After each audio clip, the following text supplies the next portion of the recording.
Bonsoir à toutes et à tous et merci de nous rejoindre pour la quatrième des jours heureux. Des jours heureux, c'est marrant d'ailleurs qu'on ait appelé ça des jours heureux parce que en ce moment, ça fait un an que les jours, quelque part, sont moins heureux pour, euh, pour pas mal de monde de par le monde d'ailleurs. Ce soir, on a intitulé l'émission Comment le corona a changé nos vies. Parce que je pense qu'il y a peu de monde aujourd'hui qui pourrait dire le contraire. Il a changé de différentes manières en fonction des gens. Ça a été positif pour Jeff Bezos à Amazon, par exemple, mais à part lui et deux, trois de ses amis, la dernière année, je pense, a été très difficile à plusieurs points de vue pour tout le monde. Et pour en parler ce soir, nous avons avec nous Jacinthe Mazzochetti, qui est anthropologue au laboratoire d'anthropologie prospective à l'ULC Louvain et autrice. Elle travaille principalement sur les questions de migration, jeunesse, précarité, inégalité. Et son dernier ouvrage, qui est un ouvrage collectif, s'appelle Masquer le monde, pensée d'anthropologue sur la pandémie. C'est sorti en 2020 et c'est co-signé avec plusieurs autres auteurs. Nous avons aussi Jean Cornil, qui est conseiller politique de Présence et Action culturelle et qui est aussi, lui aussi, auteur. Donc déjà, bonsoir Jean et bonsoir Jacinthe. Merci beaucoup de vous joindre à nous ce soir. Bonsoir. Bonsoir. Et comme je le disais juste avant, on vient de fêter Pâques. Enfin, je ne parle pas du Pâques religieux, on vient de planquer des œufs dans... Oh pardon, j'espère que les enfants ne regardent pas. C'est quoi? C'est les cloches qui planquent les œufs dans les jardins, évidemment. C'est pas les parents. Et ça fait un an, du coup, en gros, qu'on est sous le coronavirus ou le Covid et toutes les mesures qui ont été mises en place pour lutter contre ce virus. Et on va commencer par parler de ça. Moi, ce que je voulais peut-être commencer avec toi, Jacinthe. Parce que je pense que pour comprendre le présent et pour comprendre dans la galère dans laquelle on est en ce moment, il est vraiment important d'avoir quand même une vision sur le passé, sur ce qui s'est passé avant, ce qui a permis à une telle crise d'arriver aujourd'hui dans des pays en plus soi-disant développés comme la Belgique et l'Europe. Il y a par exemple un rapport, et je sais que vous en parlez aussi dans votre livre, il y a un rapport qui est sorti il y a peut-être 8 mois maintenant, qui expliquait que la pandémie du Covid-19, mais les pandémies en général, sont le résultat direct de la destruction de la nature et de la biodiversité. Donc toi, qu'est-ce que tu as à dire là-dessus, par exemple? Oui, évidemment, il y a tellement de choses qui pourraient être mises en avant, mais ce qui est certain, c'est que pour comprendre ce qui se passe aujourd'hui, on doit avoir une perspective historique sur la dégradation progressive à la fois des espaces et des conditions de vie. Et ce que tu mets en avant, ce qui est rappelé dans différents rapports et dans notre ouvrage, c'est que la question des zoonoses, qui est voilà la question aujourd'hui d'actualité, eh bien aujourd'hui on sait qu'il y a un lien entre l'augmentation des zoonoses et la dégradation, la destruction de la biodiversité, et plus largement on sait aussi qu'il y a un lien entre de très nombreuses maladies, entre la mise à mal de la santé et la destruction de la biodiversité.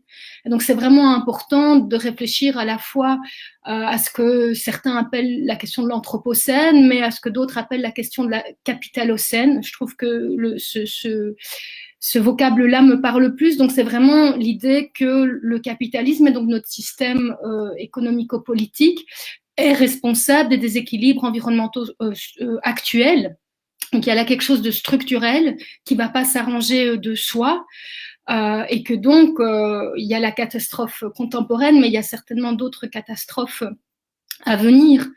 Et ce qui me semble aussi peut-être important à mettre en avant, c'est face à ces différentes réalités, des formes de déni et de toute puissance.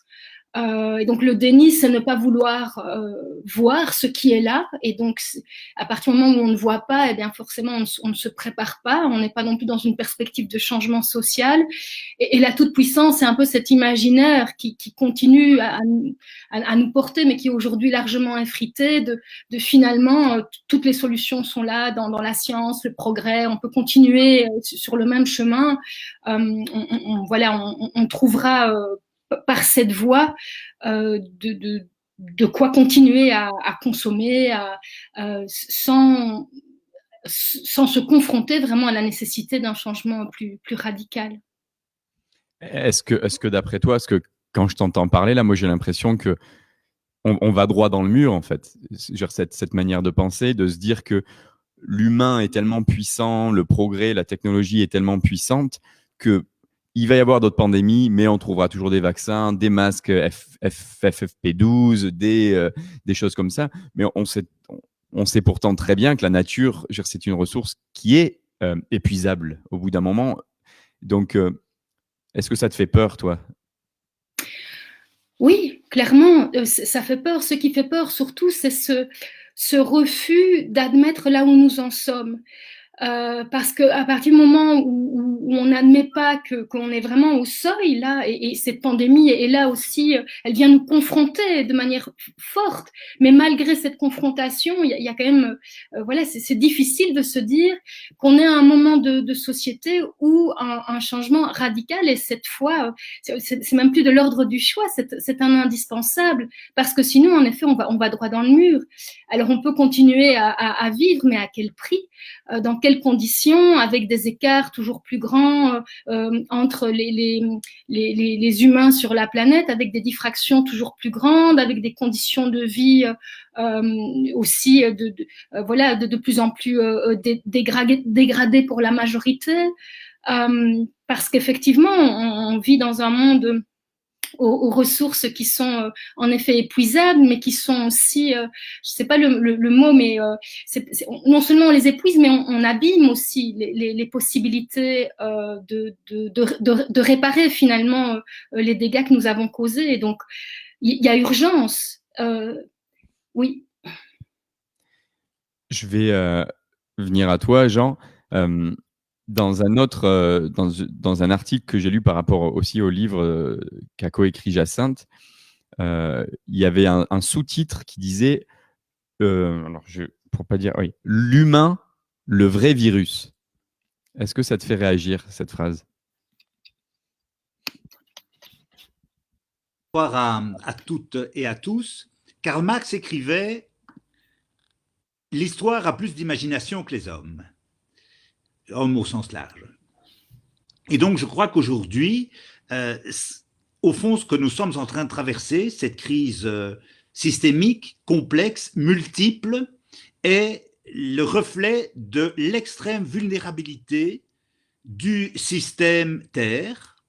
Je dirais que si on prend, ça a été mis en avant par beaucoup de penseurs, d'intellectuels, de militants, de citoyens alternatifs, si on prend le tableau de bord du système Terre, au milieu du XXe siècle, on voit simplement que tous les indicateurs, qu'ils soient les indicateurs naturels, acidification des océans, émissions de CO2, recul de la biodiversité, stress hydrique, érosion des côtes, je pourrais en citer énormément, et de l'autre les indicateurs humains, démographie, croissance économique, croissance de l'investissement, croissance des inégalités, tous ces indicateurs, à partir de 1950,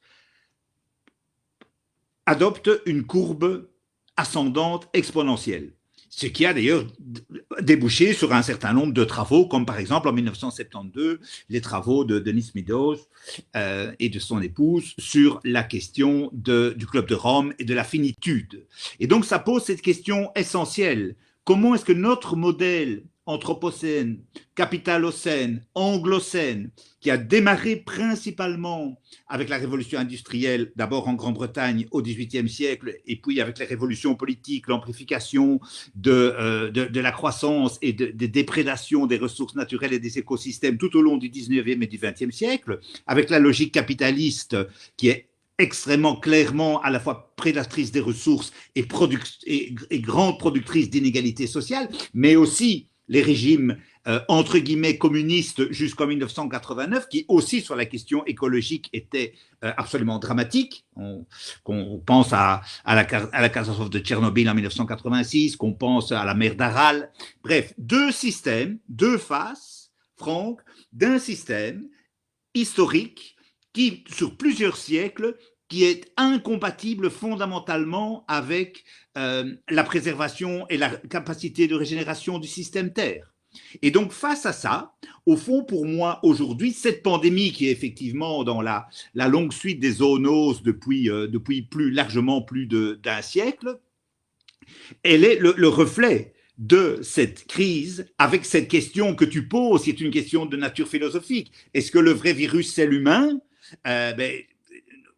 Chacun persévère dans son être, que ce soit le virus, que ce soit l'humain, que ce soit le pommier, que ce soit le renard, et tout doit cohabiter. Or, comme dit Philippe Descola, aujourd'hui, nous sommes sur la morale occidentale, sur la logique du grand partage entre d'un côté, je dirais, l'activité prométhéenne de l'homme destructrice de la nature. Alors on peut débattre si ça a commencé avec la Bible, si ça a commencé avec Descartes, ou même déjà dans l'Antiquité, sous la Grèce antique ou sous Rome.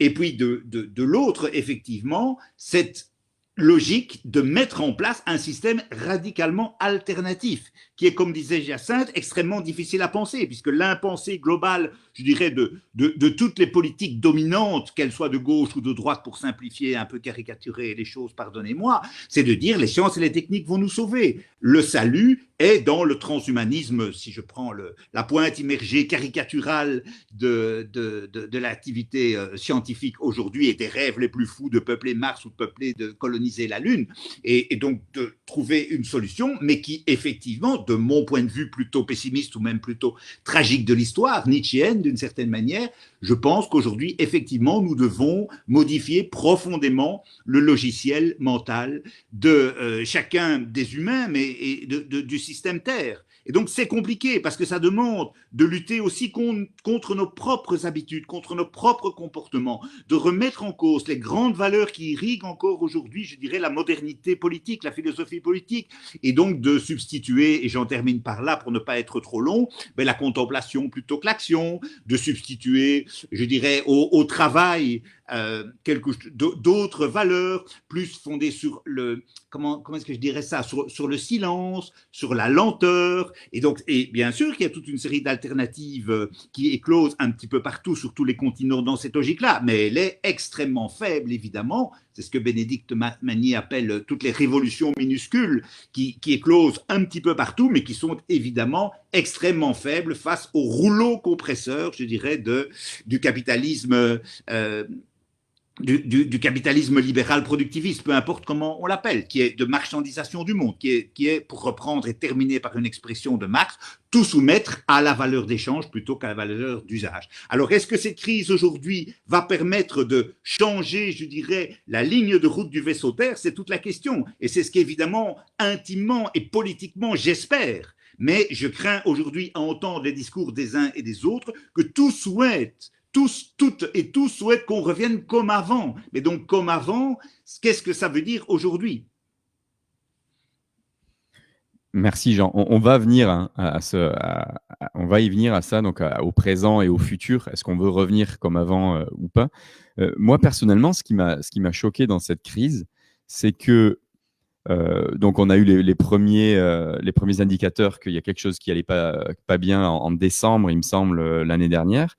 On a eu tout d'abord un déni de nos hommes politiques et des médias compris par rapport à ce virus, qui était un truc chinois qui allait rester là-bas. Ensuite, c'était une petite grippe, fallait pas s'inquiéter. Et c'était le 15 mars, donc décembre, janvier, février, mars, 3 mois plus tard, alors que 3 mois avant, on nous disait non, c'est chinois, puis ça va pas venir ici, puis c'est rien du tout. 3 mois plus tard, on se retrouve confinés. C'était un vrai confinement à l'époque, je vous rappelez, j'en suis sûr, où il n'y avait plus de voitures, plus d'avions, on ne sortait plus, on restait chez soi, on avait le droit de sortir 1 heure par jour. Et ce qui m'a choqué, c'est que les hôpitaux de nos pays, soi-disant, nos pays industrialisés, en avance sur les autres, etc., nos hôpitaux, très rapidement, se sont trouvés en mode crise. Alors, moi, on m'aurait dit, oui, on a 6 mois de coronavirus, des gens qui rentrent, des gens malades, etc. Au bout de 6 mois, les hôpitaux craquent. On peut le comprendre. Mais quand quelques semaines, les hôpitaux soient déjà saturés, ça veut bien dire qu'à la base, et on a vu le rôle des infirmiers, du personnel de santé et des organisations comme par exemple des collectifs comme Santé en lutte, c'est qu'à la base, quelque chose n'allait pas. On n'aurait pas dû être en mode crise, on arrête tout aussi rapidement si le système de santé belge ou européen fonctionnait. Je ne sais pas qui veut réagir là-dessus. Jacinthe, je t'en prie. Allez. Mais oui, mais ce que tu viens d'énoncer tombe tellement sous le coup de l'évidence. Si on a géré cette pandémie à l'ancienne en quelque sorte, hein, donc par le confinement, c'est aussi parce que étonnamment, on a été pris par surprise. Alors on peut s'étonner du fait qu'on ait été pris par surprise parce que quand même ça fait bien longtemps que toute une série de rapports, de recherches et tout ça mettent en avant le fait que ça devait arriver et que ça arrivera encore. Donc il y a cet aspect-là, mais il y a aussi le fait effectivement que c'est le résultat de choix, de politiques publiques, de politiques d'austérité et notamment autour des questions de santé, et pas seulement évidemment, autour aussi des questions d'éducation, des questions sociales, des questions culturelles, mais aussi autour des questions de santé. Et donc là, voilà, ça mettait en lumière, mais quelque chose qui est là depuis longtemps. Par ailleurs, en France, un tout petit peu avant qu'on tombe en confinement, il y avait vraiment des luttes, notamment du secteur de santé, par rapport à la demande de moyens, de revalorisation du métier, etc. Et donc, voilà, il y a la question des moyens matériels, clairement, au niveau des hôpitaux, de la médecine de manière plus générale, mais il y a aussi la question des conditions de travail. J'ai une collègue pour le moment qui s'appelle Christine Grard qui pilote une étude importante sur le métier infirmier, donc infirmière, et le fait que de moins en moins, évidemment, de personnes veulent pratiquer ce métier et que ceux et celles qui le pratiquent y restent de moins en moins longtemps aussi, en lien avec des conditions de travail tout à fait déplorables, mais aussi une philosophie de travail qui est singulière, c'est-à-dire à quelle place mettons l'humain finalement dans des politiques aussi de gestion des hôpitaux qui sont des gestions du côté de la bureaucratie, de l'efficacité, de la performance économique et pas forcément. Alors c'est pas pour ça que évidemment les médecins et les infirmiers et infirmières ne pratiquent pas bien leur métier, mais dans quelles conditions et comment sont-ils aussi soutenus, évalués, etc. Donc toutes ces questions-là sont fondamentales. Il y a aussi une nécessité d'une revalorisation presque symbolique aussi de ces métiers, entre autres, hein, parce que la liste serait longue, mais des métiers qui permettent à une société évidemment de vivre au niveau de la santé physique, mentale, une société qui permet à une société de se tenir. Alors voilà, le fait d'applaudir les soignants, soignantes pendant le premier confinement, c'est quelque chose symboliquement d'important, mais en même temps, si ce n'est pas suivi maintenant et surtout demain de lutte pour que quelque chose change au niveau des politiques publiques, finalement, voilà, c'est ok, mais on ne vit pas d'applaudissements, même si ça peut faire du bien de se sentir soutenu. Donc il y a à la fois quelque chose qui était inscrit dans l'histoire, qui a montré évidemment toutes ces failles dans un moment présent, mais qui doit aussi nous servir absolument à penser la suite et à penser l'avenir, notamment pour les questions de santé. Je dis bien notamment, parce que c'est plus large. Jean, je te laisse réagir, mais avant ça, je voudrais juste commenter. Je me rappelle, j'avais parlé en avril dernier, je crois, il y a quasiment un an, à Miguel Benassayag, qui est un auteur et philosophe français. À l'époque où tout le monde était sur les balcons et applaudissait à 20h et où les hommes politiques parlaient de nos héros et nos héroïnes en parlant des infirmiers et des infirmières.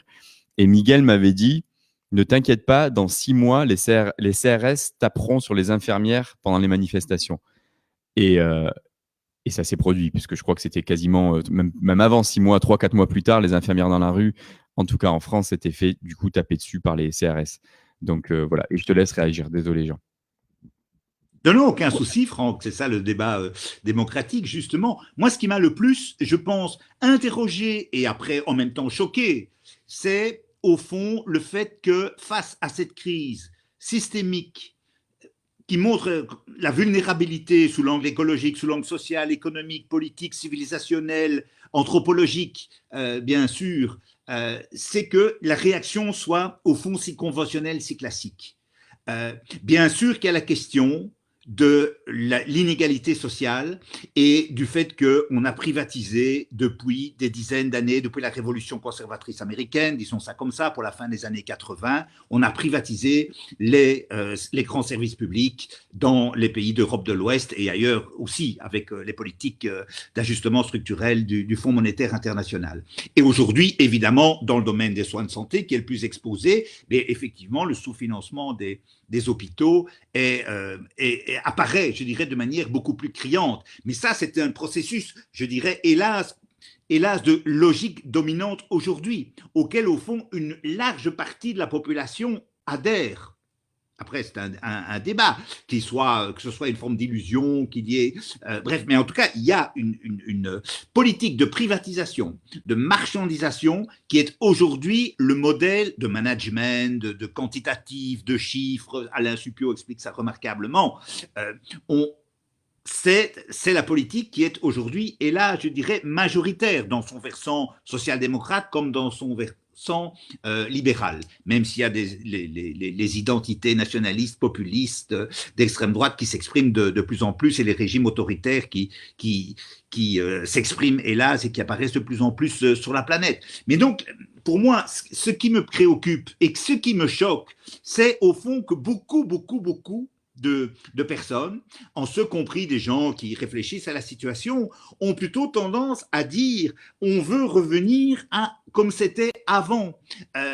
Et donc c'est ça, moi, le problème, c'est-à-dire qu'on ne va, hélas, comme Marc Ferraud l'explique très bien dans son livre sur l'aveuglement de l'histoire du XXe siècle, on n'a pas été capable d'anticiper la situation, on n'est pas capable d'en situer le futur. Sans doute la pandémie actuelle du Covid-19, c'est un signal d'alarme d'autres catastrophes, d'autres crises extrêmement profondes, notamment la crise des dérèglements climatiques et de toutes les conséquences qui vont arriver. On n'est pas capable, nous humains, pour l'instant, d'avoir la sagesse, je dirais, la réflexivité, parce que beaucoup d'entre nous sont dans la survie immédiate, soyons extrêmement clairs, quand on parle de toutes les difficultés aujourd'hui ici. Tu as parlé des jeunes au bois de la Cambre, qu'est-ce que je devrais dire? Des millions de personnes, de femmes et d'hommes du Sud, pour qui se laver les mains avec du savon et de l'eau potable est un luxe, parce qu'ils n'ont pas la possibilité de faire ça. Donc je pense qu'il faut aussi bien prendre la mesure des inégalités extrêmement profondes qui traversent la planète, et que parfois nous on peut avoir des comportements entre guillemets de personnes relativement aisées, et on peut se plaindre, mais enfin je reviendrai éventuellement tantôt sur ce que je pense. Je pense qu'il faut avoir la sagesse de considérer l'ensemble des situations. Il faut essayer d'avoir la sagesse de pouvoir penser à un autre avenir, à un autre futur, ce qui est extrêmement compliqué parce que nous sommes profondément irrigués, je dirais, par nos habitudes, par nos comportements, par notre éducation, à effectivement avoir des comportements qui sont des comportements globalement prédateurs des ressources naturelles et globalement prédateurs des autres. Et donc, il y a là, je dirais, en termes vraiment de sagesse profonde et de philosophie politique, un certain nombre de logiciels, de paramètres à transformer. Mais c'est un long travail vers la transition éco-socialiste humaniste, un très très long travail sur soi individuel et un travail collectif, parce qu'on y est loin, vraiment très très loin. Comment, même s'il y a des fronts, et je termine par là, Franck, même s'il y a le front écologique qui s'ouvre, même s'il y a les fronts sociaux, il y a les fronts des coloniaux, il y a les fronts féministes, de tous ces mouvements qui je dirais, comme je l'espère, s'agglutinent, s'entraident, les ravaudeurs, comme dit Bruno Latour dans son dernier livre, bien sûr qu'il y a tout ça, mais il y a aussi fondamentalement une série de dominations extrêmement profondes de l'homme de l'humain sur la nature, de l'homme sur la femme, du blanc sur le non-blanc, du sédentaire sur le migrant, enfin et qui se combinent aussi. Et toutes ces dominations-là, elles éclatent. Et comment est-ce que je dirais, elles s'amplifient encore plus aujourd'hui à la lumière de cette crise sanitaire internationale. Merci Jean. Avant de passer au présent et à la manière dont les politiques principalement ont répondu, et eux aussi les individus et le peuple a répondu à cette crise, je voulais juste revenir sur une petite chose que tu as dit, Jean. Tu as dit nous n'avons pas été capables d'anticiper cette crise. Je crois que c'est quelque chose comme ça, ou en tout cas nos dirigeants n'ont pas été capables d'anticiper cette crise. Moi, je me demande si parce que Jacinthe en parlait, est-ce qu'ils n'ont pas été capables ou est-ce qu'ils ont foncièrement vraiment voulu l'anticiper comme ils auraient pu l'anticiper? Puisque j'ai regardé un documentaire il y a quelques mois sur la façon dont Trump a réagi à la crise.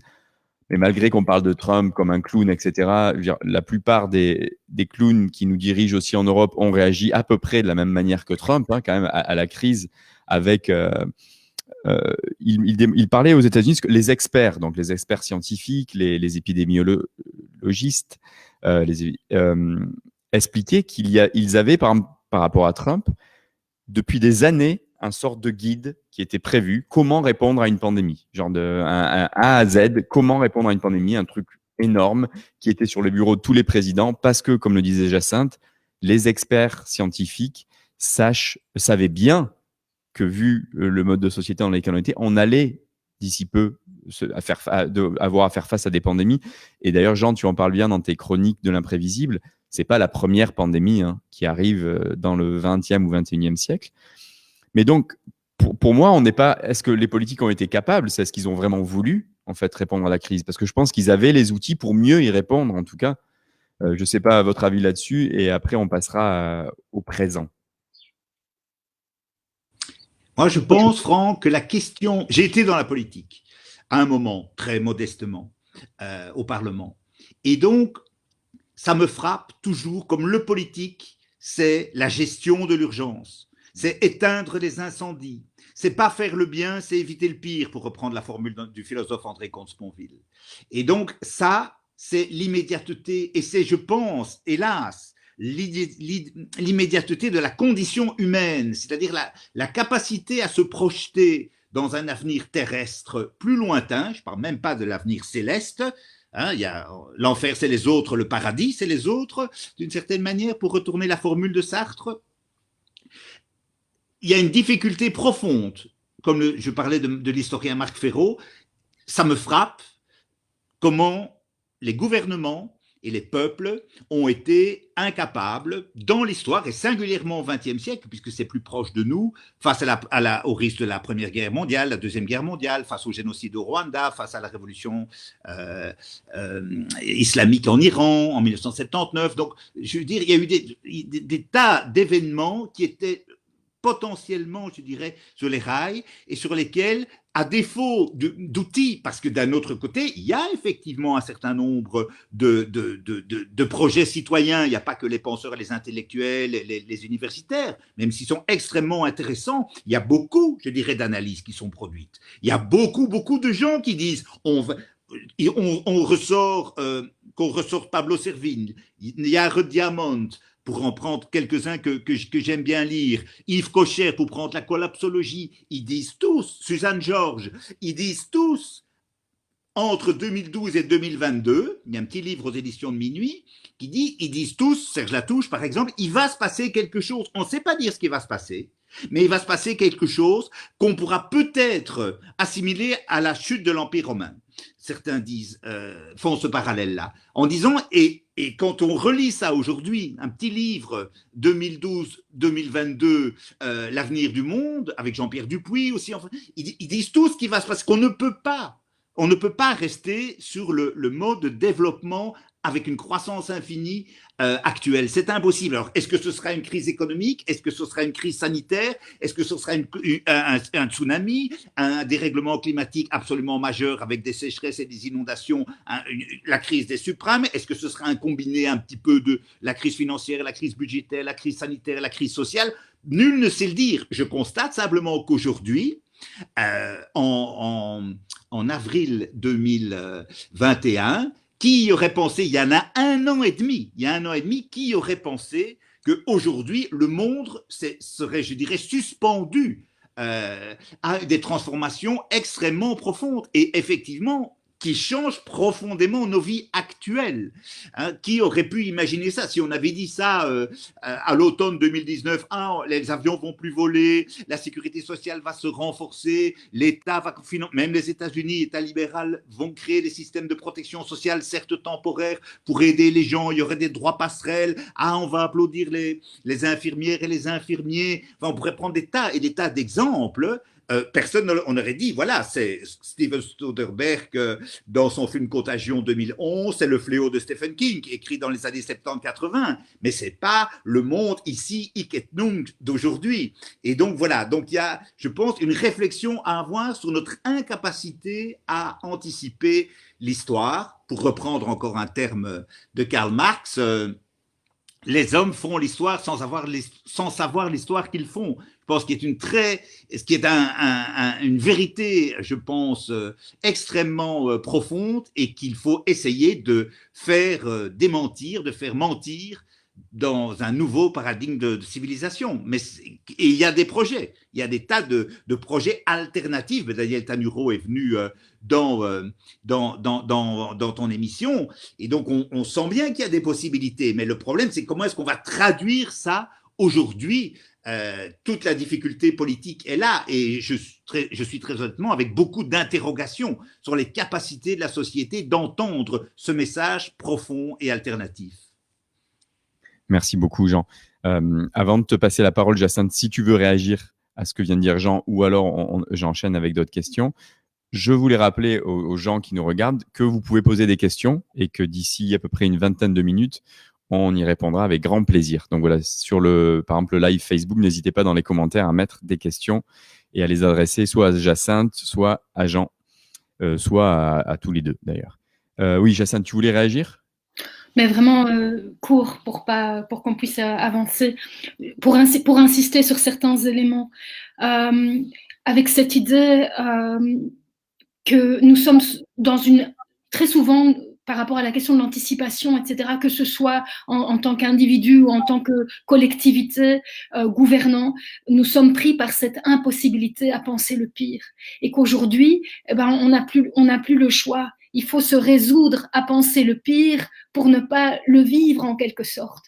Et donc on peut plus se voiler la face. Et donc à un moment donné, voilà, il y a quelque chose là, c'est un indispensable. Et le deuxième élément sur lequel je voulais insister, c'est par rapport à la question de l'immédiateté. En effet, la pandémie, elle a pris par surprise, même si on aurait pu l'anticiper, mais elle a pris par surprise. Et puis, les effets sont immédiats. Et donc, il y a un besoin de réaction aussi immédiate au niveau des politiciens ou des gouvernants. Il y a quelque chose là, il faut agir tout de suite parce que c'est quelque chose aussi qui pourrait directement leur être reproché. Ça tombe aussi par rapport aux logiques plus électoralistes, etc.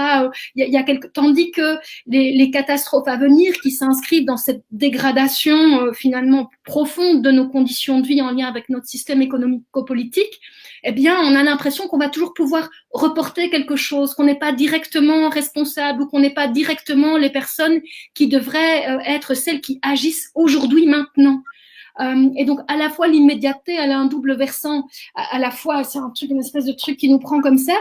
Et à la fois, le fait que les autres catastrophes qui s'annoncent et qui seront probablement plus graves que celles que nous sommes en train de vivre aujourd'hui, si rien ne change, eh bien, elles ne semblent pas être immédiates. Et elles empêchent dès lors que quelque chose aussi se mette en place.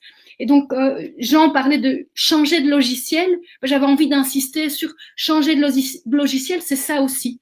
C'est à un moment donné accepter que si nous ne changeons pas, c'est le pire qui nous attend et que donc on est dans la nécessité de se mettre en mouvement. Après, c'est plus facile à dire qu'à faire, mais tant que quelque part il n'y a pas quelque chose qui bouge, qui se transforme dans notre perception, dans nos représentations finalement de ce qu'on vit et de ce qui nous attend, ben c'est aussi très difficile de mettre la machine en route. Merci Jacinthe. C'est la question à $1 million. J'ai l'impression, ou d'euros qu'on se pose. Parce que comment mettre la machine en route? Je veux dire, la machine en route, l'exemple, qu'on le veuille ou non, dans nos démocraties participatives, doit venir du haut, ou doit venir de ceux qui ont le micro, en gros, j'ai l'impression, ou ceux qui peuvent. Alors, j'en parlais, et toi aussi, Jacinthe, il y a plein de petits exemples qui se font, qui se créent. Et quelque part, c'est ça qu'il faut aussi, c'est qu'un petit exemple réussisse pour qu'après, il soit multiplié par d'autres petits exemples. Mais tant que nos dirigeants et les hommes politiques et les femmes politiques n'envoient pas un message clair que oui, comme tu dis, Jacinthe, si on continue comme ça, on va droit dans le mur. Si on continue comme ça, le pire va arriver. Ce que vous vivez avec Covid, ce n'est rien par rapport à ce qu'on pourra vivre avec une autre pandémie. Tant qu'eux ne vont pas, et les médias dominants aussi, qui jouent un rôle très très important et qui ont joué un rôle très important et qui continuent à le jouer dans cette pandémie, tant qu'on ne va pas passer, qu'eux aussi ne vont pas changer ça, on va avoir du mal à ce que la population, les 90% de la population, on va dire, comprennent qu'il faut aussi changer de mode de société. Et je voulais, avant qu'on parle de ça, parce qu'on parle du coup un peu du futur, je voulais parler vraiment là maintenant des effets. Et on avait invité quelqu'un du collectif Santé en lutte, mais comme le titre le dit bien, ils sont en lutte, donc ils sont très occupés. Elles se sont excusées, mais elles n'ont pas pu être là parmi nous. Mais l'effet qu'a toujours cette pandémie sur les gens, l'effet psychologique aussi. On le voit là, ça fait 1 an. Autour de moi, on sent que les gens, il y a un, je sais même pas si c'est un ras-le-bol, on sent que les gens sont sur une sorte de brèche comme ça. On sent que c'est très très difficile, plus difficile pour certains que pour d'autres bien sûr, mais très difficile pour beaucoup de gens psychologiquement. Et comme disait une amie à moi qui est d'ailleurs médecin, elle me disait, on a tout fait pour désengorger les hôpitaux de cas Covid, sans penser qu'il y avait une porte derrière où on engorgeait les hôpitaux de cas de dépression, de suicide, de vraiment de gros problèmes mentaux, en fait. Qui veut prendre la parole par rapport à ça? Vraiment les effets très, très lourds, en fait, que cette pandémie peut potentiellement avoir sur les années à venir, en fait.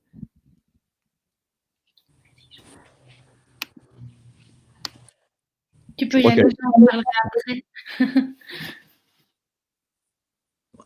Franck, par rapport aux réflexions que tu viens de faire, je pense que, et je ne dis rien d'original ce soir, ce qui manque sans doute en grande partie, c'est un nouveau récit. C'est une nouvelle narration du monde, parce que les êtres humains, ben voilà, c'est des êtres de fiction, c'est des êtres, ils aiment bien l'aspect, le grand rêve émancipateur, qui soit d'ailleurs religieux, spirituel ou très matérialiste. Et donc je pense qu'aujourd'hui, il y a effectivement, comme dit Jacinthe, on est dans l'immédiateté, on a difficile à se projeter, et singulièrement, une vie d'homme, c'est court par rapport aux grands phénomènes cosmiques. Donc effectivement, on se dit, ben, en 2100, 2150, quand on écoute les prévisions du GIEC ou de Jean-Pascal Van Yperseel, on se dit, ben, ce sera pour les générations futures. Certes, on a, je dirais, un pincement éthique, un pincement moral, en disant, on doit quand même changer notre manière de consommer, notre manière de produire, on doit relocaliser, on doit manger moins de viande, on doit voilà.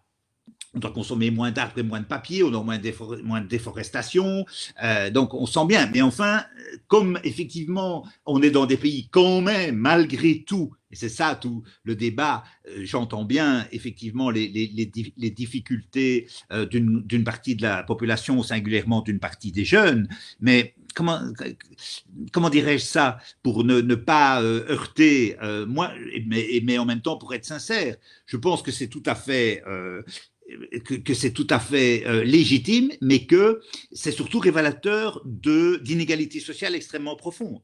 Et effectivement, un peu comme je disais dans une formule caricaturale, on ne peut pas comparer la bourgeoisie des quartiers périphériques qui est confinée avec l'orteil dans la piscine avec les gens modestes ou très très modestes ou pauvres ou sans abri ou sans papier des quartiers dans les logements sociaux du cœur de Molenbeek, de Charleroi, de la Louvière, de Liège ou de Genk. Donc je pense qu'il faut il faut bien sentir qu'effectivement l'effet, je dirais, l'effet dans la vie quotidienne des citoyens de la pandémie est vécu de manière extrêmement différente. Hein, et que, je veux dire, enfant ressenti quand on est dans une villa à Uccle, enfant ressenti 8 quand on est dans un logement social avec la promiscuité et des mètres carrés relativement réduits. Ceci pour dire que je comprends à la fois les énervements, à la fois la volonté et l'abattement et les difficultés psychologiques et la santé mentale défaillante d'un certain nombre de personnes, mais en même temps, je pense qu'il faut relativiser aussi les choses par rapport à des humains, par rapport à des terriens qui vivent dans des conditions épouvantables dans un certain nombre de pays d'Afrique, d'Asie, d'Amérique latine. Donc je pense qu'il faut relativiser. C'est pour ça que je parlais tantôt du luxe de pouvoir, je dirais, se laver les mains, du luxe de pouvoir aller à l'école, du luxe de pouvoir manger à sa faim, du luxe de pouvoir avoir de l'eau potable. Hein. Donc je pense qu'il ne faut jamais oublier que derrière la pandémie, il y a des inégalités sociales, des inégalités extrêmement profonde, que d'ailleurs tous les rapports d'Oxfam et autres montrent bien que ces inégalités s'accroissent avec le temps, augmentent. Thomas Piketty l'a montré de manière absolument remarquable, et que donc nous avons quand même sous nos latitudes, sous nos entre guillemets tropiques d'Europe de l'Ouest, à la fois un certain nombre d'inquiétudes et de mal-être bien compréhensibles, mais en même temps des systèmes. On va parler à un moment du rôle de l'État, certainement, et des pouvoirs publics. Il n'empêche qu'aujourd'hui, la protection sociale, les systèmes de protection sociale ont joué quand même un rôle absolument déterminant dans le maintien, je dirais, d'un certain niveau de vie d'une toute grande partie de la population en Belgique, en France, en Allemagne, même en Grande-Bretagne et même aux États-Unis, où Trump a pris un certain nombre de mesures qu'on n'aurait jamais imaginées dans un pays strictement capitaliste et tout à fait strictement, je dirais, libéral. Donc le retour de l'État-providence, le retour de la sécurité sociale, avec toutes ses implications positives, mais certes on s'y est habitué, est évidemment quelque chose de tout à fait fondamental, de tout à fait important et qu'on a malheureusement parfois qu'on oublie. Mais quand on regarde là où il n'y a pas de sécurité sociale, là où ce sont les solidarités chaudes, les solidarités familiales, les solidarités entre générations et toutes les difficultés, toutes les inégalités, toute la misère, l'exclusion sociale, la pauvreté que ces situations génèrent, on est quand même, je dis bien, on est quand même relativement bien lotis chez nous par rapport à l'ensemble des peuples de la planète. Je voulais, Franck, je mets cette petite précision. Je pense qu'il faut avoir une vision universelle, il faut avoir une vision planétaire. Notre situation dans les quartiers de Bruxelles, d'Anvers ou de Liège, c'est pas la même chose que dans les quartiers de Kinshasa. C'est pas la même chose que dans les quartiers de Sao Paulo. Ça n'a rien à voir. Je vais dire, ça ne veut pas dire qu'il n'y a pas de la souffrance sociale, de la misère, de l'exclusion. Bien sûr qu'il y en a. On le voit bien d'ailleurs au nombre de demandes de revenus d'intégration sociale qui augmentent dans les CPAS. Mais je pense qu'il faut bien avoir conscience que il y a peu de gens qui meurent de faim ou pas. Je voudrais pas. Il faudrait demander son avis à Christine Mailly. Mais il y a relativement peu, même s'il y a de la misère, de la souffrance, etc. Donc je pense, voilà, c'est ce que je voulais mettre cette petite nuance là pour relativiser quand même, relativiser les choses. Et je termine en disant, pardonnez-moi d'être peut-être un peu trop long, je disais, moi j'ai 2 garçons, ils n'en peuvent plus, ils ont 30 ans, ils travaillent puis ils doivent rentrer chez eux, le couvre-feu à Bruxelles en plus c'est 10 heures, donc l'Horeca est fermé, donc ils peuvent pas aller boire un verre avec des amis et des amis, mais qu'est-ce que ça aurait été, il faut aussi avoir le recul historique, qu'est-ce que ça avait été si mes garçons, mes enfants avaient eu 20 ans en 1914 ou en 1940 ? Hein, qu'est-ce qui serait passé? Ben, ils auraient été, c'est un objecteur de conscience qui parle, ils auraient été forcément embrigadés par la conscription et donc ils auraient été face aux armées allemandes. Et donc je me dis, je m'inquiète déjà maintenant, qu'est-ce que ça aurait été quand il y a le risque de la mort de ces enfants, qui est sans doute le pire qui peut arriver à un être humain, quel aurait été mon état d'esprit à ce moment-là? Ceci pour ces 2 petites remarques pour relativiser, je dirais, et mettre en perspective à la fois dans le temps et dans l'espace les choses. Merci Jean. Tu as dit 2 choses. Du coup, avant de te passer la parole, Jacinthe, je voulais rebondir sur 2 choses que Jean a dit, et tu pourras y répondre, bien sûr. Il a parlé de la mort, et quelque chose, je crois, qui a choqué quand même beaucoup de monde au début, surtout du premier confinement, C'était donc dans les homes et les EHPAD en France, où on a dit aux gens, vous ne pourrez pas aller voir vos parents, vos grands-parents, même ceux qui sont mourants, et vous ne pourrez pas souvent même les enterrer. Et dans notre société et dans qu'on va appeler pour ce soir judéo-chrétienne, on sait que le deuil a une partie vraiment cruciale, et ne pas pouvoir faire ce type de deuil, j'ai trouvé ça d'une violence incroyable quand même. Et une autre chose, c'était, moi, c'est les informations, la manière dont l'information Covid a été traitée depuis le début et encore aujourd'hui, qui ont vraiment complètement confus les gens. Alors, un jour, c'était les masques ne servent à rien. Ça a été dit. Il faudra peut-être le rappeler aux politiques, hein, qui, au début de la pandémie, nous ont dit les masques, ça sert à rien. Une fois qu'on a eu les masques, on a dit les masques, ça sert à tout. 2 mois plus tard, on a dit non, pas ces masques-là, les autres. 3 mois plus tard, on nous disait non, pas ici, dehors. Et je trouve que ça a créé, parce que un être humain, je parle pour moi personnellement, ne pas savoir où on va, ne pas comprendre ce qui se passe, c'est ça qui rend les gens fous, en fait. Et je sais que vous en parlez dans votre ouvrage, Jacinthe, du deuil et de cette constante état de choc et de confusion, du coup. Et donc, je voulais que tu rebondisses peut-être là-dessus, en plus de ce que tu voulais sûrement dire avant. Merci. Oui. Oui, voilà, je regardais pour que mon micro soit allumé. Oui, je vais aller à l'essentiel pour pouvoir répondre à ta question. Donc, au niveau des effets, moi, j'avais juste envie d'insister sur quelques éléments. Un des effets de la Covid, c'est que c'était un puissant révélateur, évidemment, des effets délétères et mortifères de notre mode de vie. Donc, on en a largement parlé, mais c'était aussi un puissant révélateur des inégalités.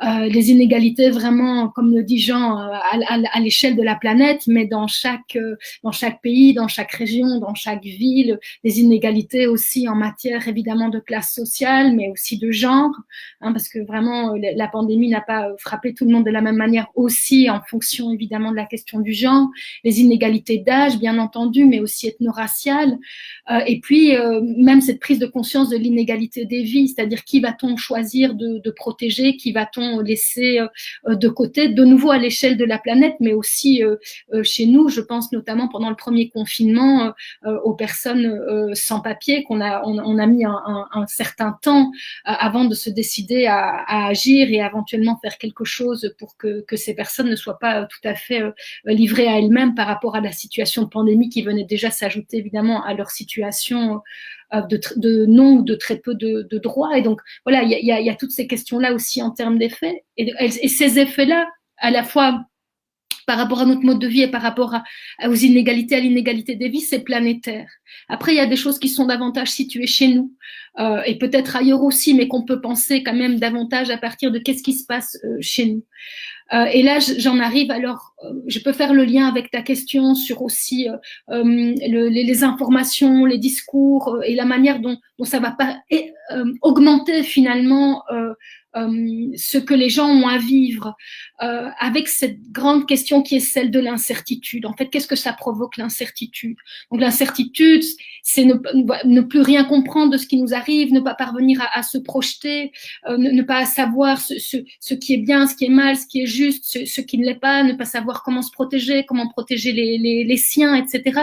Et quand on a un climat évidemment d'incertitude en lien avec la pandémie, et quand s'ajoute à cela un discours, il est vrai, en particulier en début de pandémie, politique relayée aussi par les médias qui ajoutent évidemment de l'incertitude en étant dans des informations et des discours contradictoires. Donc il y a notamment toute la question du masque, comme tu le rappelais, où on passe en très peu de temps d'un masque qui ne sert à rien, etc., à un masque qui devient obligatoire sans qu'on prenne la peine d'expliquer pourquoi on a un revirement de discours, etc.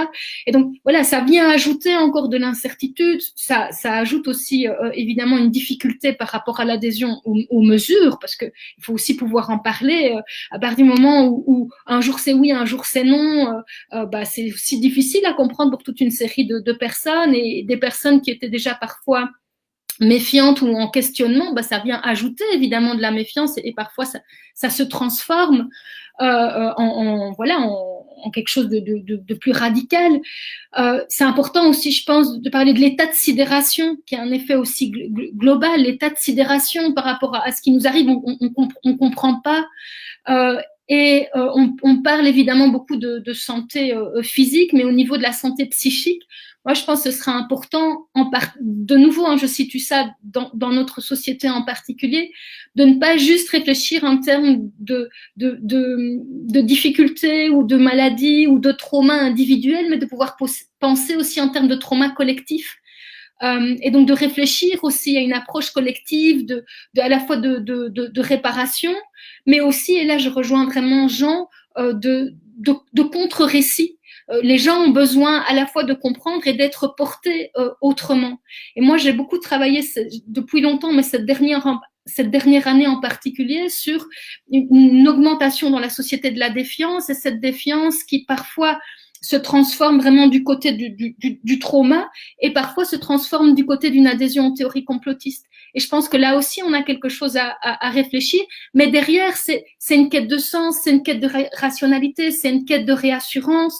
Et donc, il y a vraiment un appel aussi de quelque chose qui vient expliquer et aussi quelque chose qui vient ouvrir. On a besoin de réouvrir quelque chose. Et pour le moment, il y a un vide là. Il y a un vide. Et ce vide, cette place, elle est de plus en plus prise à la fois par des discours nationalistes, populistes, voire extrémistes. Et cette place, elle est aussi prise par des discours complotistes. Et donc, on a aussi une responsabilité par rapport à ça.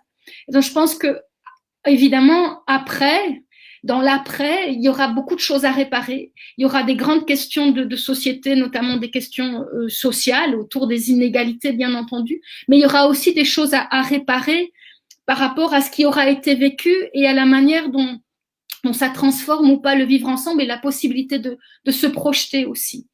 Donc, voilà, là, il y a quelque chose sur lequel je voulais insister. Et par rapport à la question du deuil de manière plus spécifique, donc là, je parlais plutôt de quelque chose de collectif. Et bien sûr, il y a aussi des deuils individuels, mais qui sont aussi, je pense, qui seront à réinscrire dans quelque chose que nous avons vécu tous ensemble. Qu'est-ce que ça veut dire de ne pas pouvoir enterrer ses morts correctement, de ne pas pouvoir dire au revoir ou adieu. Qu'est-ce que ça provoque à la fois pour les gens qui l'ont vécu directement, mais plus globalement pour la société. Qu'est-ce qui se passe là? Je pense qu'il y a vraiment quelque chose de fondamental et il faudra faire quelque chose par rapport à ça.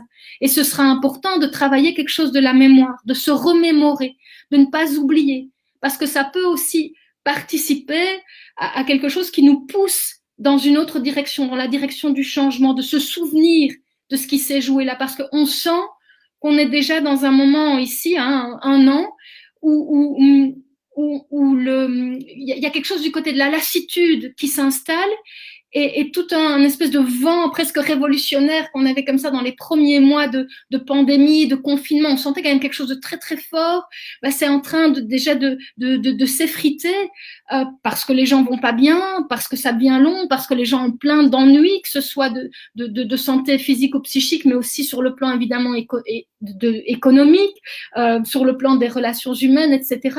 Et que du coup, on est plutôt dans oublier vite pour revenir à quelque chose qui pourrait nous réassurer par sa normalité, en quelque sorte, de retomber dans des routines, alors que les routines, elles sont mortifères. Et donc là, il y a quelque chose à travailler aussi, je pense, là, et que une des manières de le faire pourrait aussi d'être de ne pas uniquement penser le deuil de manière individualisée, mais de le penser de manière collective, et la même chose pour le trauma. Pas uniquement le penser de manière individualisée, mais le penser de manière collective, de se confronter à ce que nous avons vécu, pour peut-être avancer vers autre chose.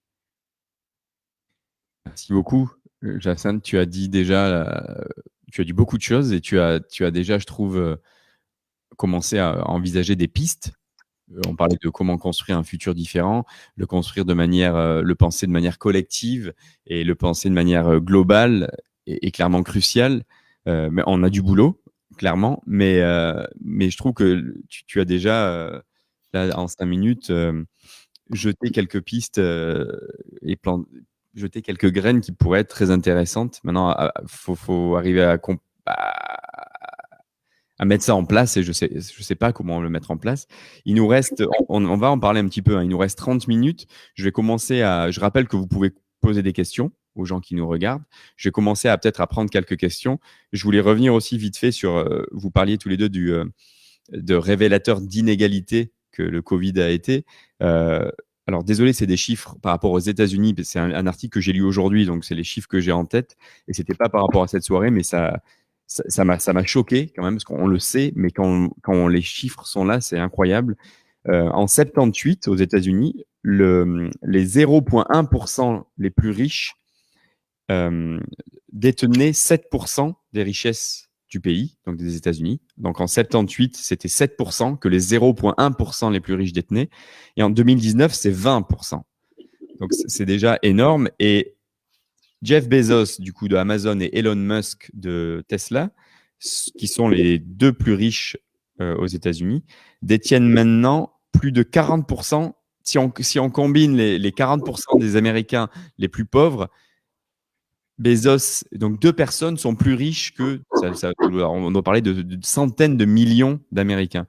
Donc si ça, parce que c'est le capitalisme, hein, le capitalisme, c'est acquérir autant de richesses qu'on peut dans un temps voulu.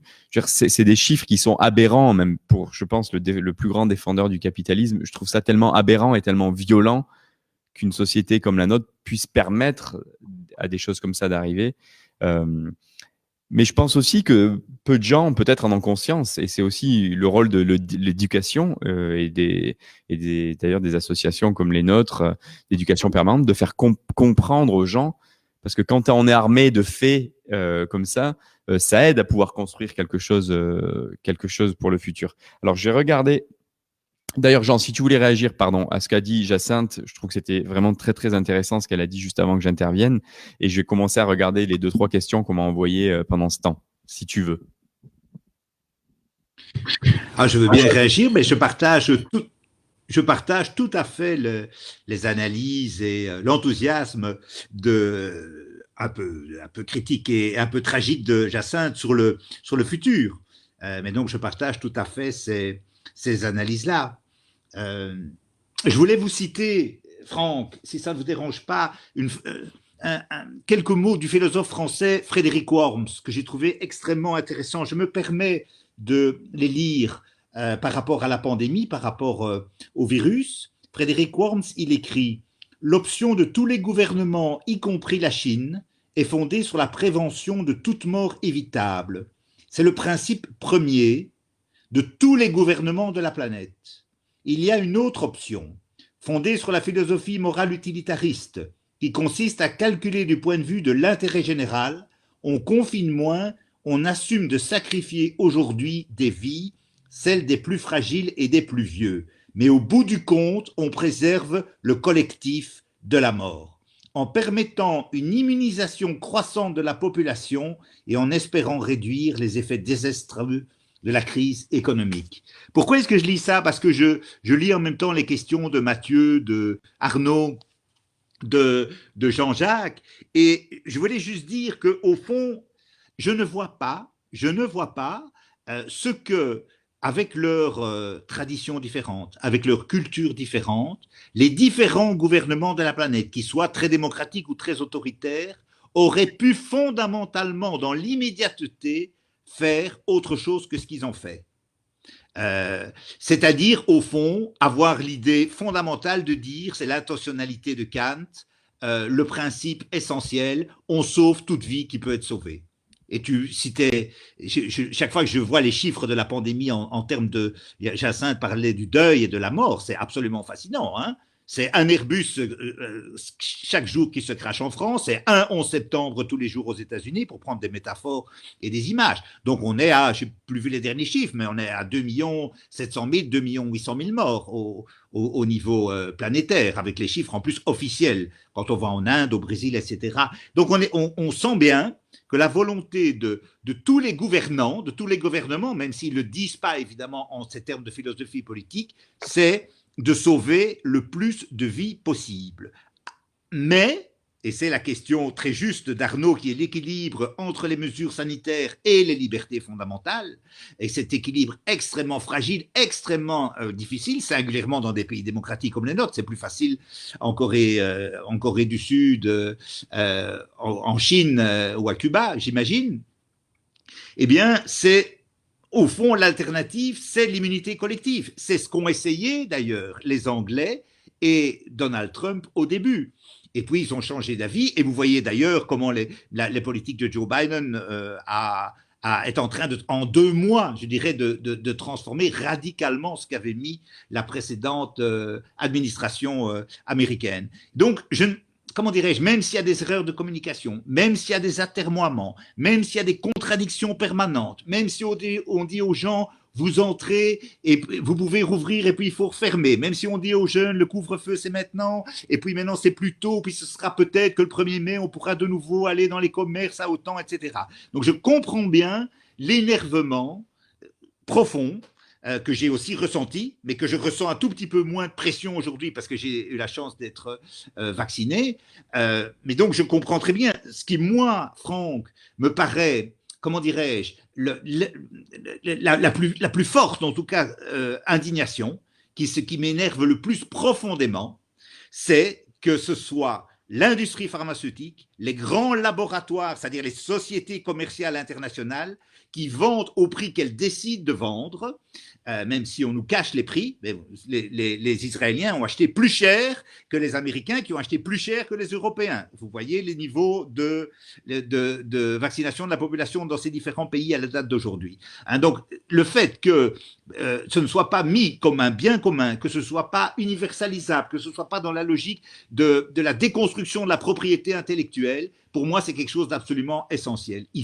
Un vaccin, quand il y a autant de morts tous les jours, toutes les minutes sur la planète, un vaccin, ça doit entrer dans le patrimoine commun de l'humanité. Ça ne doit plus faire partie, je dirais, de la sphère marchande. Ça doit faire partie du bien public. Et donc ça, c'est pour moi, si je prends un exemple de ce qui me révulse le plus, c'est qu'effectivement, on parle beaucoup d'AstraZeneca, de Pfizer, de BioNTech, etc. Mais ce sont d'abord des sociétés qui sont en train de faire des bénéfices absolument gigantesques. Tu parlais de Elon Musk et de Jeff Bezos, mais pensons à ces sociétés-là, au fond, un vaccin, les États-Unis, paraît-il, achètent chaque dose $19, les Européens $15, et c'est gratuit, heureusement, pour la population. Mais donc, effectivement, est-ce que nous allons, nous, citoyens contribuables, financer, je dirais, continuer à financer les bénéfices et les dividendes des actionnaires de ces grandes sociétés pharmaceutiques, plutôt que ces éléments essentiels pour le bien-être et pour la santé de l'ensemble des populations de la Terre puissent être entrés dans le patrimoine du bien commun, et donc de la gratuité, sous la responsabilité des seuls qui aujourd'hui représentent l'intérêt général, c'est-à-dire les pouvoirs publics. Quoi qu'on pense par ailleurs des politiques et des pouvoirs publics. Donc c'est ça pour moi, c'est je dirais la grande, comment dirais-je, la grande indignation, pour reprendre Stéphane Hessel, que j'ai par rapport au-delà de toutes les petites indignations que je peux avoir. Cette indignation-là, elle est extrêmement puissante et extrêmement profonde. Merci Jean pour ces précisions. Jassane, n'hésite pas à répondre, hein. Mais il y a pas mal de questions. Du coup, je vais peut-être essayer d'en poser quelques-unes parce qu'il nous reste une vingtaine de minutes.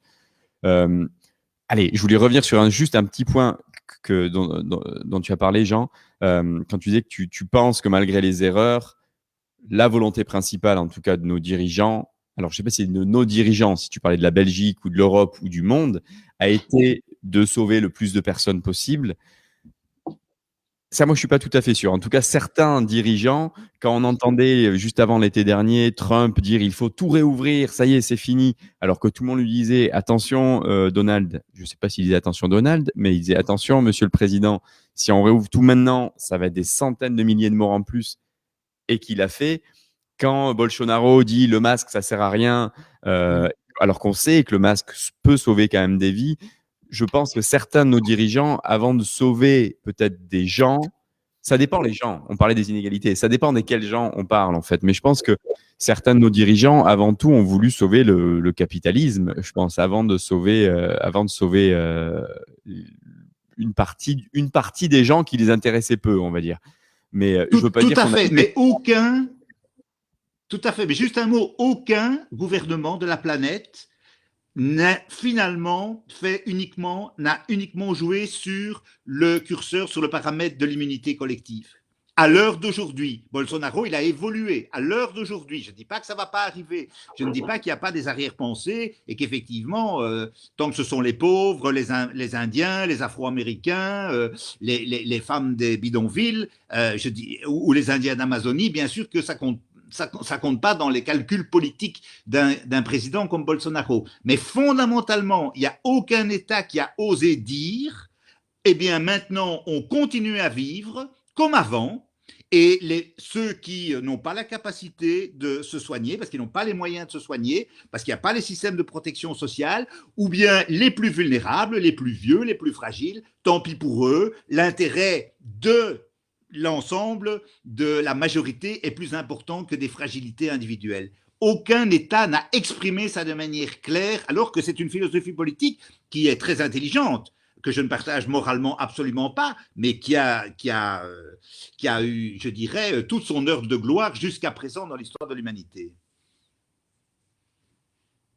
C'est un débat que je lance là, hein. C'est un terme de philosophie politique, c'est-à-dire que c'est ce qu'il y a derrière, au fond, et c'est, pour répondre très, très succinctement à Arnaud, c'est faire cet équilibre entre, d'un côté, sauver des vies, préserver, je dirais, les capacités des hôpitaux et des soins intensifs, et de l'autre, permettre le plus d'ouverture sur les libertés et les droits fondamentaux. Cet équilibre-là, il est extrêmement difficile, je pense, aujourd'hui, singulièrement dans un État démocratique. Merci Jean. Jacinthe, tu as levé la main gauche. Oui, oui. Non, mais c'est pour compléter, mais sans vraiment...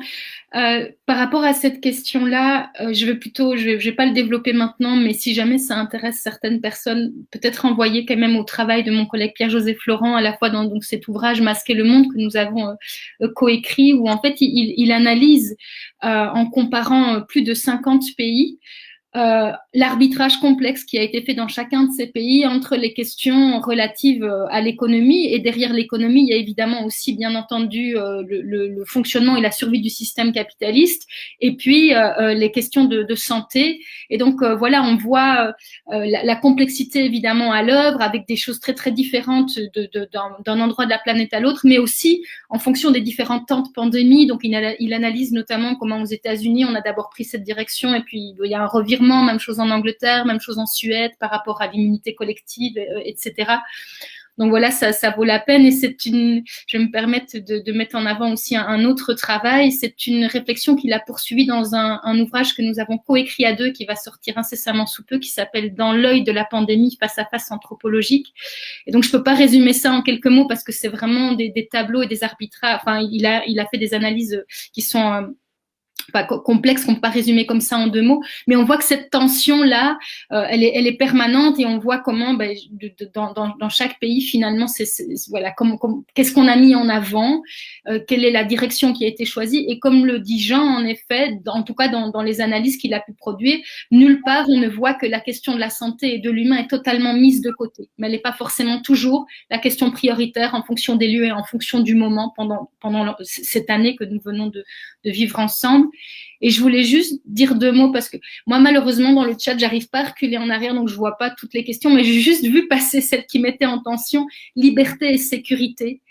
Moi, je suis pas sûre que je mettrais en tension liberté et sécurité. Moi, je pense que je mettrais en tension liberté et solidarité, bien commun. Comment est-ce qu'on fait cohabiter finalement la question des libertés individuelles, des libertés fondamentales, et la question des solidarités collectives et des biens communs, donc du commun.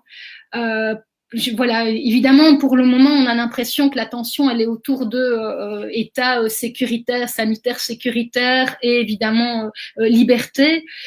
Et c'est en partie ce qu'on est en train de vivre, parce qu'on a des choix aussi qui sont du côté de la répression par rapport aux mesures parfois plutôt qu'une autre approche plus participative qui aurait été possible, ou un autre type de communication aussi et de respect aussi des citoyens depuis le début de la pandémie qui aurait été possible. Donc c'est pas ça qui a été majoritairement mis en place. Mais je pense que pour la suite, il y a quelque chose vraiment à réfléchir qui est plutôt d'une articulation entre liberté, donc l'individu, et solidarité, donc le collectif, le commun.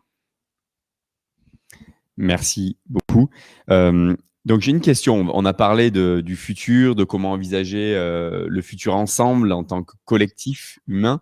J'ai une question de Jean-Jacques. J'ai entendu un mot bizarre, qui parle de convergence des luttes. Alors, c'est un terme, alors, je ne vais pas dire à la mode, mais évidemment, convergence des luttes ou intersectionnalité. Donc, Jean-Jacques nous dit la convergence des luttes dont Jean vient d'évoquer est une des conditions indispensables pour construire un après, un tant soit peu différent que le présent. Mais selon quelle modalité et avec quels outils sociaux? Voilà, c'est la question. Alors, quelle modalité, quels outils sociaux en 1 minute 30? Jean, tu as la parole. Je rigolais en 1 minute 30, mais il nous reste à peu près 10 minutes, donc ça serait bien de ne pas faire trop. Révolte, résistance, projet alternatif, transformation de soi, mutation des valeurs, reconquête de l'État, planification écosocialiste. Ça, bravo. Non, mais voilà, c'est l'incertitude du futur de toutes ces luttes. Elles doivent. Nul ne s'émancipe que par soi-même. On n'est pas émancipé par les autres. Donc, fondamentalement, je pense, je parle sous le contrôle de Jacinthe. Moi, je ne suis pas universitaire, donc je n'ai pas réfléchi. Je suis plus dans la vie de militance depuis 30 ans de terrain. Ce que je veux dire par là, c'est voilà, c'est cette articulation, cette intersectionnalité de toutes ces luttes. Le problème qu'il y a, me semble-t-il, c'est qu'il y a aussi d'autres luttes. D'autres luttes qui sont des luttes extrémistes, racistes, homophobes, sexistes, machistes, et qui sont puissantes et qui marchent relativement bien. Et donc, quand je prends l'Inde, quand je prends la Turquie, quand je prends le Brésil, quand je prenais les États-Unis, quand je prends la Hongrie, quand je prends la Tchéquie, quand je prends l'Égypte, je pourrais prendre beaucoup la Jordanie, qui est un pays magnifique. Mais je vois que toutes ces forces conservatrices, identitaires, de repli, de rejet de l'autre, de refus de la solidarité, de la fraternité, populistes, peu importe comment on les appelle, sont en train de monter partout. Comme s'il y avait d'un côté, je dirais, comme si tous les gagnants entre guillemets de la mondialisation, qui sont extrêmement minoritaires, allaient s'affronter à tous les perdants, je simplifie les choses, de la mondialisation. Et parmi ces perdants, à l'heure d'aujourd'hui, à l'heure actuelle, il y a tous les mouvements progressistes dont tu parles, mais il y a aussi, hélas, tous ces mouvements de perdants, de entre guillemets petits blancs qui veulent leur revanche sur l'histoire et qui aujourd'hui se traduisent par des politiques autoritaires qui sont en train de plus en plus d'envahir la planète. Donc je ne suis pas spécialement optimiste sur les nouveaux clivages politiques planétaires. Et avant que tu interviennes, Jacinthe, si tu veux intervenir, j'ai une question, ça va être peut-être pas l'une des dernières, mais d'Amandine, qui pose, parce qu'on parlait tout à l'heure de la sécurité et la liberté. Amandine, Damien, je la connais d'ailleurs, salut Amandine, pose une question et elle dit, la répression donc elle parle surtout des gilets jaunes et de la France. La répression est terrible en ce moment. Elle était déjà avant, notamment pendant le soulèvement des gilets jaunes. On se sent immobilisé. Alors, comment résister et comment reprendre un nouveau récit collectif? C'est une question clé, je pense, parce que la répression, quand on se dit recréons ce discours collectif, ressortons dans la rue ensemble, la convergence des luttes, on voit en ce moment qu'on se prend des coups de matraque sur la tête. Et du coup, c'est très difficile ensuite de pouvoir avancer de nouveau. Je ne sais pas si tu veux répondre, Jacinthe. J'imagine que tu as réfléchi à ce genre de questions déjà. Oui, mais il y a beaucoup de choses. je vais essayer de remonter, de ne pas être trop longue. Bon, d'abord, la convergence des luttes, c'est en effet un indispensable puisqu'on est aujourd'hui dans des diffractions de plus en plus grandes, des rapports de force qui sont tout à fait disproportionnés entre, d'une part, évidemment, ceux qui sont, voilà, qui ont déjà à la fois les pouvoirs politiques, économiques et qui n'ont pas du tout envie, évidemment, de lâcher puisqu'ils sont, comme les nomme Jean, les gagnants de la globalisation, et puis entre les multiples perdants de la globalisation et qui, voilà, se retrouvent à des échelles différentes, et notamment chez nous, on le voit au travers de la montée des extrémismes et des populismes. Donc là, voilà, on a un indispensable, la convergence des luttes, on pourrait dire progressistes, mais qui n'a rien d'évident. Et donc ça, c'est important de le dire aussi, parce que ça suppose aussi le respect de chacun, des priorités de chacun, des agendas de chacun, des termes de référence de chacun, pour qu'il puisse y avoir voilà, convergence autour d'un projet de société alternatif, mais qui tient compte à la fois des enjeux de justice sociale, de justice écologique, de justice de genre, de justice raciale. Donc c'est un tout. Et on voit de plus en plus effectivement que dans certains collectifs, voilà, le tout est là et qu'il y a quelque chose qui se construit. Mais ça reste pour le moment, je pense, encore fragile et en construction, et il faut être vraiment attentif à ça.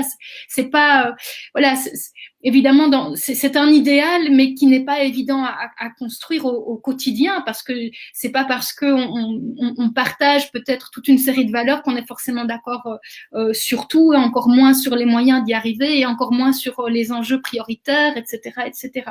Donc ça, c'est peut-être la première chose que je voulais dire. La deuxième chose, c'est que ce changement de direction et cette convergence repose et reposera de plus en plus, je pense, sur une conscience de nos fragilités, de nos interdépendances. Et c'est ça aussi qui va nous porter vers cette urgence de réouvrir l'imaginaire des possibles et de construire quelque chose d'un projet de société alternative, parce que des alternatives, comme on le disait tout à l'heure, il y en a déjà à la fois à petite échelle mais aussi à grande échelle, c'est-à-dire il y a plein de gens qui pensent aussi des projets de société alternatifs. Tu citais tout à l'heure Tanuro, en Belgique il y a notamment effectivement Tanuro, Bajois, Petrella, Outar, enfin, voilà, il y a plein de gens aussi qui, en collaboration bien entendu avec les sociétés civiles, pense voilà, d'autres manières qui seraient possibles voilà, de faire société, plus évidemment de multiples expérimentations locales. Mais pour que ça puisse se mettre en place, je pense voilà, il va falloir tenir compte aussi des écarts, des diffractions croissantes. Les luttes, il n'y a rien de simple là derrière, d'autant que les forces aussi contraires, mais aussi les forces du statu quo sont là, prenantes, pressantes. Et que pour peut-être en venir alors à la question qui est posée plus directement sur la répression, oui, il est évident que pour le moment, on a l'impression qu'il est plus difficile encore d'être en lutte, en tout cas d'être en lutte par l'intermédiaire de certaines voix qui étaient jusqu'à présent les voix majoritaire dans le temps présent de notre société, bien entendu, qui était la manifestation, notamment de rue, pour exprimer son mécontentement, en parallèle, évidemment, de tous les lieux du politique et de tous les lieux de pensée, d'expérimentation, d'alternatives. Et c'est vrai que là, il y a quelque chose qui est en transformation, de même que la manière dont tout ce qui se joue sur les réseaux sociaux aussi. Il y a à la fois évidemment un potentiel, mais il y a aussi un potentiel de surveillance aussi par rapport à ce qui se passe là. Et donc c'est vrai qu'on est dans un moment comme ça un peu compliqué, où il faudra certainement dans l'avenir être très très attentif à ce que les enjeux de participation et de possibilités de lutte et de réinvention de la participation et de la lutte soient premières. Et qu'il va y avoir de la résistance, et la résistance, elle sera à la fois du côté des gagnants de la globalisation, comme on les nommait tout à l'heure, mais aussi d'une partie, bien entendu, des gouvernants. Et donc, rien n'est possible sans de véritables luttes, et je pense que les luttes à venir ne seront pas des luttes gentillettes et faciles et simples. Je pense qu'il y a vraiment quelque chose de collectif et de massif à construire, et c'est vrai que ça peut sembler effrayant, mais ce sera probablement nécessaire. Merci beaucoup, Jacinthe. En fait, Jean, je vais te laisser les mots de la conclusion, si tu veux bien. En fait, pour être honnête, je reprendrai un petit peu la parole à la fin pendant 30 secondes pour dire au revoir à tout le monde. Mais si tu veux conclure, il nous reste 6 minutes. Je peux te donner 3 minutes 45, si tu veux. En quelques secondes, Lao Tzu disait « Il vaut mieux allumer une bougie que maudire les ténèbres. » Puisse cette petite rencontre être une petite bougie parmi les ténèbres. Merci beaucoup, Jean. C'est un très joli mot de fin, une très belle citation de fin. Et je pense que oui, on est d'accord, on en a parlé là depuis 1h30, que ces petits exemples de lutte qui se passent un peu partout, que ça soit en Belgique, que ça soit en Amérique latine, que ça soit en Asie, sont peut-être ces petites bougies, ou en tout cas ces petites étincelles, en fait, et qu'on a besoin de ça aussi, évidemment, en tant que militants et militantes pour avancer. Parce que s'il n'y avait pas ces petites luttes de temps en temps pour nous donner espoir, ça serait encore plus difficile. Donc voilà, merci à tous les deux. Je rappelle que Jacinthe est l'autrice d'un ouvrage collectif qui s'appelle « Masquer le monde » avec plusieurs autres auteurs, qui est sorti en 2020, donc l'année dernière. Jean aussi, les Chroniques de l'imprévisible chez PAC. Et je voulais aussi remercier Davidé, Victor et Julien qui sont là avec moi ce soir. On a une grosse régie chez PAC, une grosse équipe. Et je voulais vous donner rendez-vous le 20 avril prochain. Ça sera donc les jours heureux numéro 5. Nous parlerons le choix du chômage. Ça sera le titre de l'émission qui s'appellera le choix du chômage. Nous recevrons des gens à ce moment-là aussi. Et vous pourrez réécouter l'émission de ce soir en version podcast d'ici une grosse semaine, on va dire. Je l'espère, parce qu'en fait, on est pendant les vacances de Pâques. Ça sera peut-être un peu plus long qu'une semaine. Mais en tout cas, vous pourrez la réécouter. Je vois Julien qui se cache parce que c'est lui qui doit faire le montage.